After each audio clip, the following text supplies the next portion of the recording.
नमस्कार सगळ्यांना. रामकृष्ण हरी, रामकृष्ण हरी, रामकृष्ण हरी, रामकृष्ण हरी. जय सीताराम, जय सीताराम, जय सीताराम, जय सीताराम, जय सीताराम, जय सीताराम, जय राधे राधे, जय श्रीराम. मुलींनो, मी लई मेहनतीनं व्हिडिओ बनवते. तुम्ही माझा व्हिडिओ बघा जा, लाईक करा. अगर नका करू तरी व्हिडिओ बघा जा. बघा, एक ब्राह्मण असतो आणि त्याला 2 मुली असतात आणि 1 मुलगा असतो त्या ब्राह्मणाला. तर मग बिचारा गरीब असतो. तर मग त्याचे खायचे एवढे वांदे असतात ना. पूजापाठ करायला पहिला जात होता, पण नंतर काय झालं काय माहिती, कोणीतरी असं काडी मारली. ते ब्राह्मण चांगली पूजा करत नाही. त्याचं नाव एक टाईम खराब झालं, तर त्याचं खराबच झालं नाव. तर मग म्हणला आता बाबा मला तर पूजापाठ करायला कोणी बोलवत नाही. कुणाचं काय पण असं हे जागेचं असते ना भूमिपूजन, ते करायला बोलवत नाही. मला पहिलं 4 जागेवरलं बोलवणं येत होतं, आता कोणी बोलवत नाही. आता काय करावा, आता लेकरा बाळाचं पालपोषण कसं करायचं. आणि आता बामण म्हणल्याच्या नंतर कुठं कामाला जायचं. बामण म्हणल्यावर कुठं आता ते बामणाला काही कामाची माहितीच नसते या. ते पडला पंचायतमध्ये. असं करून करून लेकरं बाळं उपाशी तापाशी राहायला लागले. कुठं तरी आपला जायचा, कुठं काम भेटलं तर काम करायचा शेतामध्ये कुणाच्या. आता बामण लोक शेतामध्ये, मारोडी लोक शेतामध्ये काम करत नाहीत, तेच नोकर लावून करून घेतात. पण त्याच्यावर टाईम तेवढा आला, लेकरं बाळं उपाशी राहायला लागले. लेकरा बाळांच्या पोटामध्ये कावळे वरडायला लागले. तर मग आता काय करणार म्हणून शिनी बघा, त्यांनी लाज लज्जा सोडून, धर्म सोडून शिनी काम करायला लागला. तिथून कसं तरी गहू ज्वारी हरभरं काय बी शेतात पिकन ते द्यायला लागले. तर तरी पण त्याला काय पुराणा म्हणल्याच्या नंतर बघा आता काय करावं म्हणला. तरी एवढं काम करतोय लोकांच्या शेतामध्ये, तरी पुराणा आहे. आता मी काय करू काय नाही. नुसता श्रीराम श्रीराम श्रीराम श्रीराम जप करत बसायचा, सकाळी संध्याकाळी. जय श्रीराम, जय श्रीराम, जय श्रीराम, जय श्रीराम. लोक म्हणायचे ह्याला खायला नाही प्यायला नाही आणि देवाचा जप करत बसतोय, आणि कधी ह्याला देव प्रसन्न होईल. मेहनत कर ना बाबा. ते तर म्हणला मी तर मेहनत करतोय, पण आता कसं झालं या, माझ्या मेहनतीला बी बरकत नाही राहिलं. म्हणून मला श्रीराम श्रीराम असं स्वप्नामध्ये मला येऊन सांगितलं रामनं, की बाई तू श्रीराम श्रीराम बोल आणि श्रीराम श्रीराम श्रीरामचा तू जप करत राहा, तुझं सगळं कष्ट दूर होईल. मग आता श्रीराम श्रीराम श्रीराम श्रीराम श्रीराम श्रीराम श्रीराम श्रीराम श्रीराम श्रीराम श्रीराम श्रीराम श्रीराम सारखं करत राहायला. मग एक दिवस हे आला, काय म्हणतात तो, कृष्ण भगवान आले. कृष्ण भगवान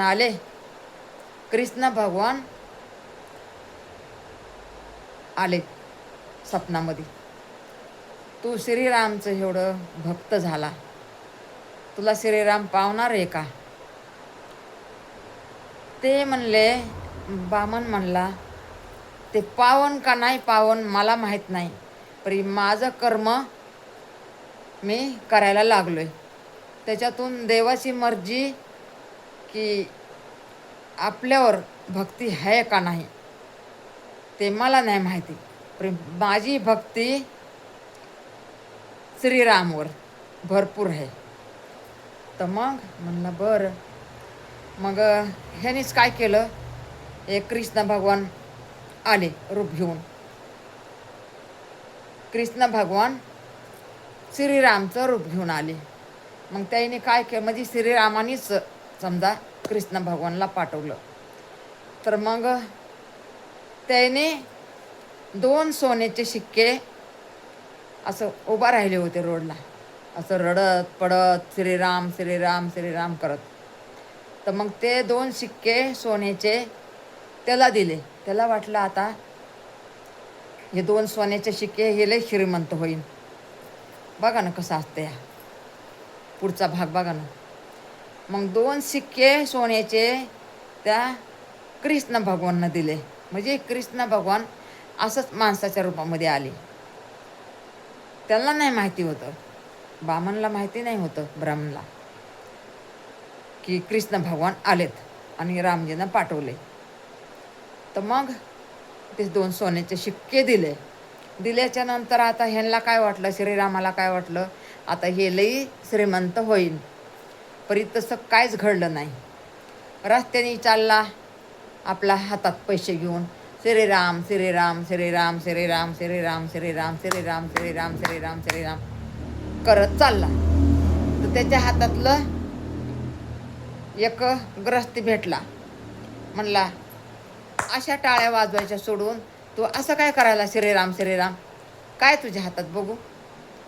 तर काय नाही म्हणला, हे आहे माझ्या हातामध्ये. अरे बापरे, तुझ्या हातामध्ये हे आहे का.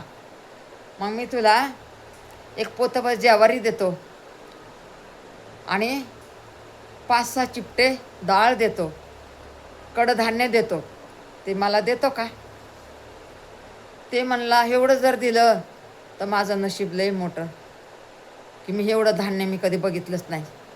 एवढं मेहनत करतो तर मला एवढं धान्य भेटते. तुम्ही मला पोतभर धान्य द्यायला लागलात आणि एवढं कडधान्य द्यायला लागलात. तुम्ही डाळीदुळी द्यायलात, हरभरं गहू सगळं द्यायला लागलात मला तुम्ही. तर मग मला अजून काय पाहिजे. बरं म्हणला, ते शिक्के मला दे आणि तुला मी चल माझ्या घरी, माझ्या गाडीमध्ये टाकून नौकराला पाठवते आणि तुझ्या घरी सोडवतो. मग घरी गेला ते ग्रस्ती, म्हणजे एक माणूस घरी गेला.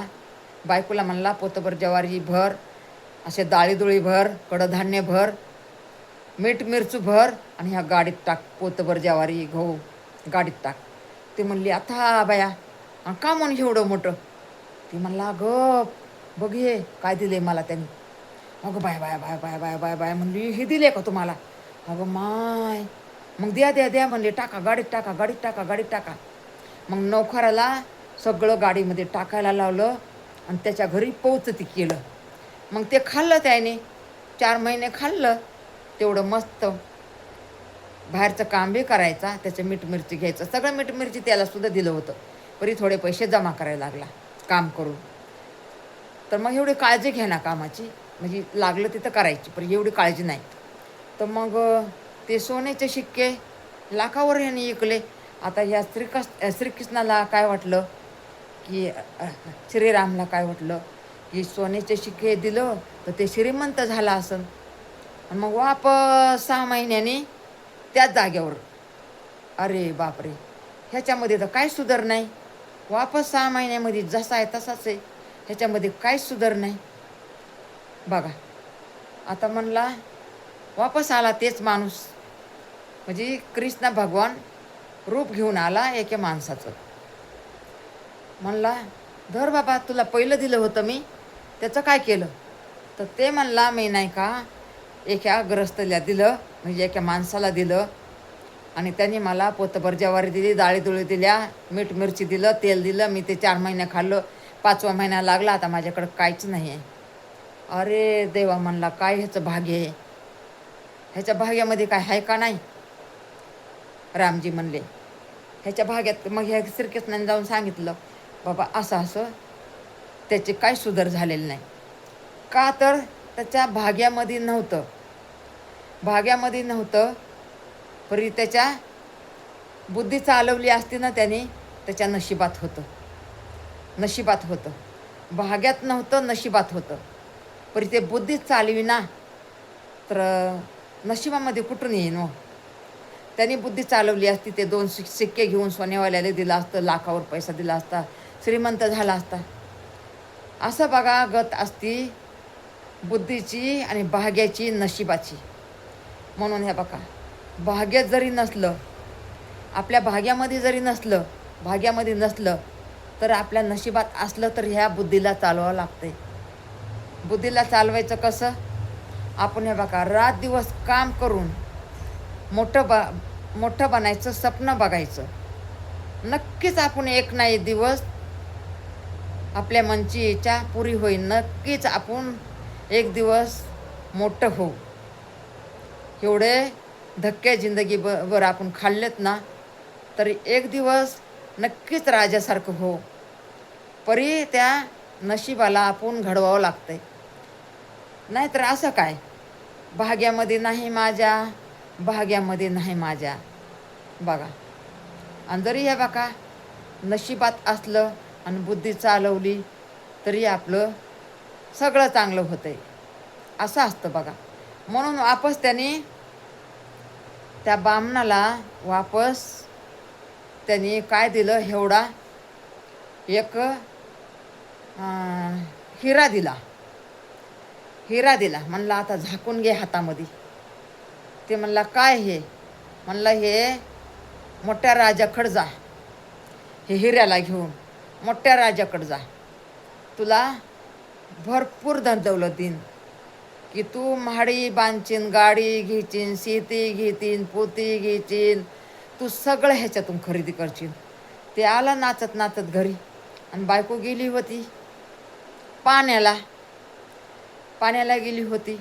आला, जुना माठ होता, त्या जुन्या माठामध्ये ठेवून दिलं त्याने, आणि शांतीनं झोपून गेला की आता उद्या राजाकडे जाईन, लाखो रुपये भेटतेन, गाडी घेईन, बंगला बांधन, घर सजवण, सगळं करन मी. आणि झोपला स्वप्न बघत. आणि त्याची बायको आली, पहिला हंडा घेऊन नदीवरून पहिला माठ घेऊन आली. ते माठ तसाच ठेवला. म्हणली हे माठ लय गळायला आहे, आता दुसरा माठ जुना घेते. म्हणून त्या बाईनं काय केलं, झाकण काढलं आणि ते माठ उचलला आणि गेली नदीला पाणी आणायला. बघा ना कर्म, भागे बघा की भागे. तर मग गेली नदीला पाणी आणायला. तर मग हे उठला, डोळे चोळत चोळत चोळत चोळत उठला, आणि त्याला याद आली की मी माठामध्ये ठुलेलं हिरा आहे, ती मी राजाकडे घेऊन जाईन आणि हे धनदौलत घेऊन येईन. बायको माझी किती खुश होईन. आणि ह्या बायकोनं तोवर गेली ते माठ घेऊन नदीला माठ घेऊन गेली. भरती पाणी त्या माठामध्ये, भरकुनी उडून गेला ते माठ, पाण्यामध्ये वाहून गेला. अरे देवा म्हणली, आता मी पाणी कशात भरू? आता तिला काय माहिती, नवऱ्याने माझ्या हिरा आणून ठेवलाय त्याच्यात, तिला काय माहिती व बिचारीला. आणि मग आली घरी रडत रडत, म्हणली आता माठच नाही मला पाण्याला, काय करू देवा परमेश्वरा, श्रीरामा मी काय करू, श्रीरामा काय करू म्हणली. आली रडत रडत घरी, आणि बायकोला म्हणतंय का रडायला लागली? ती म्हणते काय सांगू तुम्हाला हो, काय सांगू तुम्हाला. अगं सांग तरी ना. अगं मी इथं तिने काय सांगितलं नाही. तिला म्हणतो अगं मी इथं जुना माठ होता, झाकण लावून ठेवला होता, आणि त्याच्यामध्ये हिरा ठेवला होता, आणि ते आपलं भविष्य बदलणार होता ते हिरा. ते कुठे, माठ कुठे? अरे देवा म्हणली, माझ्या कर्मा, माझ्या नशिबा, आता काय करू? म्हणला काय झालं? म्हणली तेच माठ मी नदीला घेऊन गेले, आणि ते माठ असाच वाहून गेला, आणि आले रडत पडत घरी. अरे म्हणला काय केलंस तू भाग्यवान, तू काय केलंस, कसं अनाश केलंस तू, कसं झालं? म्हणली काय माहिती, म्हणली कसं झालं आणि कसं नाही, काय माहिती. दुखायले हो माझ्या, लई इथं दुखायले, मग आले व्हायले, लई उशीर झाले बसले मी. तर मग म्हणला आता काय करायचं? आता बाई म्हणजे आता काय करू? तर मग जशाला तसेच, आणि मग वापस त्याच जागेवर जाऊन थांबला. ते बामण थांबला. तर म्हणतो बाबा ह्याला तर हिरा दिला, याने गाडे बंगले शेती पुती घ्यायला पाहिजे बाबा, अजून असाच आहे. म्हणला काय झालं बाबा? आम्हाला वाटलं तू लय आमिर झालास, काय झालं? काय करू म्हणला? महाराज काय करू म्हणला, माझ्या बायकोनं मी हिरा टाकला माठात, झाकून ठेवला आणि त्या माठ उचलून नेला आणि ते माठ नदीला वाहून गेला. काय करू म्हणला या कर्माला माझ्या, काय करू म्हणला. तुझ्या भाग्यामध्ये नाही, परी तुझ्या नशिबामध्ये आहे, तू बुद्धी चालू. तर म्हणला काय बुद्धी चालू, कशी बुद्धी चालू. तर मग एक हे दिलं, एक हिरा दिला, एवढा एवढा हिरा दिला. तर ते झाकून आणला, यायला लागलाय आपला खुसून, झाकून आणला. ते पहिला ते भेटला होता का रस्त्यामध्ये माणूस, त्यांनी नेलं होतं त्याचं हातातलं. ते माणूस फस्तावला की मी ह्याचं उगाचच नेलं, म्हणजे त्याला लई सजा दिली देवाने. आणि मग ते माणूस हिरा घेऊन आला ह्याच्याकडं, हिरा घेऊन आला आणि म्हणतो बापरे हे हिरा नाही ते सोन्याचे शिक्के. म्हणला हे सोन्याचे शिक्के घेऊन गेलो मी बामणाकडं, तर बामणानेच मला पकडलं आणि जेलमध्ये टाकलं आणि जेलमध्ये आता आलोय. आणि ह्या बाबा हे तुझे सोन्याचे शिक्के घे. बघा त्याच्याकडं हिरा बी ते त्याच्याकडेच राहिला, सोन्याचा शिक्के बी भेटला त्याला. आणि मग चालला घरी. तर नदी दिसली त्याला. नदी दिसली तर एक मासे पकडणारा मासे पकडत होता. तर त्याच्या जाळ्यामध्ये एक मासा आला, लई मोठा मासा आला. आणि ह्याने बघितला की आता हे मासा हे खायला नेणार आणि हे विकून हे कुणीतरी खाऊन टाकणार हे माशाला, का तर ते बामण होता ना. म्हणून म्हणला ते मासा मला दे आणि हे बाकी सोन्याचे शिक्के तू घे. ते सोन्याचे शिक्के त्या माशावाल्याला दिले, ते मासा घेतला बघा. आणि ते मासा घेतला आणि ते पाण्यात त्याला सोडायचं होतं. तर त्याच्या तोंडामध्ये हिरा दिसला. तर ते मासा तरपडत होता. तर त्यांनी म्हणला अरे बाबा हे तर काहीतरी ह्याच्या तोंडात आहे. म्हणून त्यांनी असा हात घालून काढायचा प्रयत्न केला. तर काढला तर ते हिरा ह्याच्या बायकोच्या हाताने नदीमध्ये माठामध्ये वाहून गेलेला. बघा म्हणजे बुद्धी चालवली म्हणून, त्या माशाचा जीव वाचवला म्हणून ते हिरा भेटला. ते 2 शिक्के सोन्याचे गेले, परी हिरा भेटला, का तर त्याच्या नशिबात होतं. आणि त्यांनी बुद्धी चालवली. बुद्धी कशी चालवली, माशाचा जीव वाचवला. आणि मग घरी आले, मग त्या हिऱ्यावर ते राजाकडे नेला, पोत्याने पैसा दिला. आणि मग ते बघा नशीबवान बनले, बुद्धी चालवली म्हणून.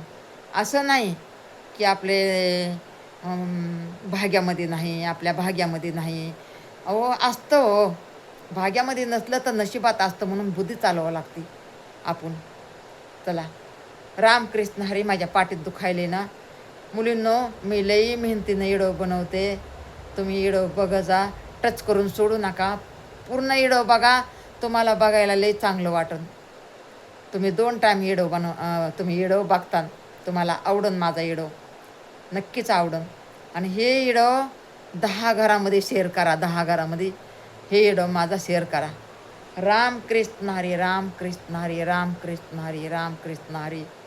जय सीताराम, जय सीताराम, जय सीताराम, जय सीताराम, जय सीताराम, जय सीताराम, जय सीताराम. राधे राधे, जय सीताराम. दुखायले म्हणून मला अजून 4 शब्द बोलायचे होते, पण माझं दुखायले माझ्या पाठीमध्ये, म्हणून ठेवायला लागले बघा. रामकृष्ण हरी, रामकृष्ण हरी. नमस्कार नमस्कार मुलीनो, माता बहिणींनो, माझ्या भावंडाईनो. माझी आई पण असन, माझ्या आईला दाखवा, माझ्या बहिणीला दाखवा, माझ्या मुलींना दाखवा.